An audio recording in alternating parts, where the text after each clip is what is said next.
Câu hỏi của bạn Bảo Duy: cho em hỏi cùng một tầm giá máy cũ nên chọn DSLR hay mirrorless ạ? Ưu nhược điểm của từng loại.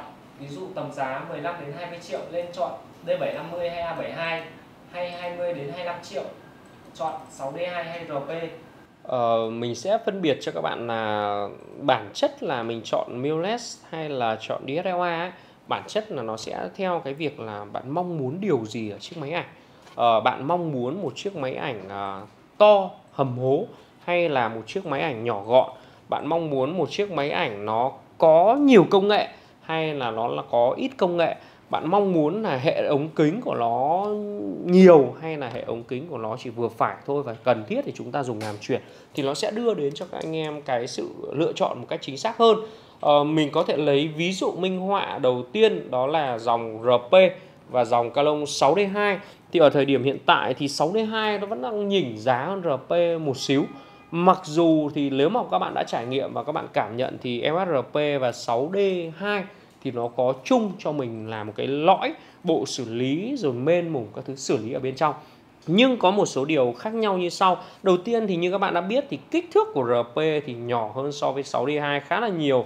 Và có một điều mà để cái kích thước nhỏ như thế thì cái cục pin của RP nó sẽ nhỏ hơn cục pin của 6D2 khá là nhiều. Chính vì thế thì anh em nào thích nhỏ gọn thì mình cứ chọn RP thôi.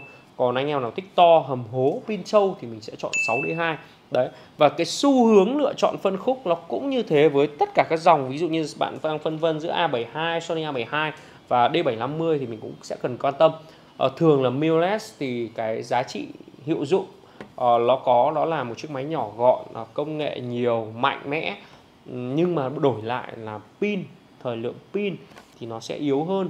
Cái điều thứ hai, để có một chiếc máy nhỏ gọn nhẹ như thế thì thường là họ sẽ đánh đổi là cái vỏ và cái sức bền của những chiếc máy mirrorless cùng tầm tiền thì không thể nào bằng được những cái dòng máy DSLR.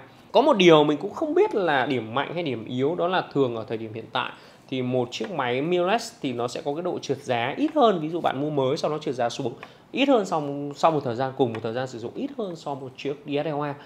Thì nếu bạn mua máy cũ thì thường là cùng một tầm giá thì mình sẽ thường mua được cái dòng DSLR có phân khúc và có chất lượng cao hơn so với một chiếc dòng mirrorless. Thì đấy cũng là một cái điều mà mình nên cân nhắc để xem là như thế nào thì phù hợp với mình hơn. Thêm vào đó nữa là với mỗi một dòng mirrorless hoặc là dòng DSLR của các hãng khác nhau thì nó cũng sẽ mang lại được cái trải nghiệm cầm nắm này, trải nghiệm sử dụng khác nhau. Chính vì thế thì cái quan trọng ở đây không phải là mình chọn mirrorless hay mình chọn DSLR, mà mình lên xem là cái máy nào phù hợp với, điều đầu tiên là túi tiền của mình. Cái túi tiền thì đương nhiên là cái điều quan trọng nhất để mình quyết định phân khúc cũng như là cái dòng máy mình lựa chọn. Cái điều thứ hai nữa là trải nghiệm cầm nắm khi sử dụng, thì xem là chiếc máy nào là phù hợp. Tại vì là nếu mà thực sự một chiếc máy rất tốt nhưng mà mình cầm mình không thích nó thì các bạn sẽ không cầm lâu được và bạn sẽ không có thể duy trì được cái đam mê lâu. Và cuối cùng là cái yếu tố thứ ba cũng rất là quan trọng, đó chính là cái tính năng, công năng cũng như là cái khả năng của chiếc máy đó. Nó có đáp ứng được những cái nhu cầu của bạn về quay, về chụp, về khả năng làm việc liên tục, về các cái điều kiện thời tiết khác nhau của bạn sử dụng hay không. Thì ba yếu tố đó các bạn tự ngồi hỏi lại mình. Nếu bạn chưa biết thì bạn có thể search, bởi vì trên kênh của mình hay là trên Google đã rất là sẵn các cái thông tin về các dòng máy khác nhau. Nếu các bạn muốn quan tâm không qua hình ảnh những cái video trải nghiệm trực tiếp thì lên kênh Kiên Nguyễn hoặc kênh Máy Ảnh Cũ Hà Nội search, trải nghiệm rất nhiều video mình trải nghiệm thực tế và bạn xem, các bạn có cảm giác như các bạn đang được trải nghiệm vậy, để xem về thứ nhất là phù hợp về cầm nắm hay không, thứ hai có phù hợp với túi tiền hay không, thứ ba là có phù hợp với những công năng, tính năng và chất lượng hình ảnh tạo ra có phù hợp với các bạn hay không. Như thế thì các bạn sẽ chọn được cho mình chính xác nhất một cái dòng máy phù hợp với chính bản thân các bạn. Xin chào, hẹn gặp lại các bạn trong clip tiếp theo.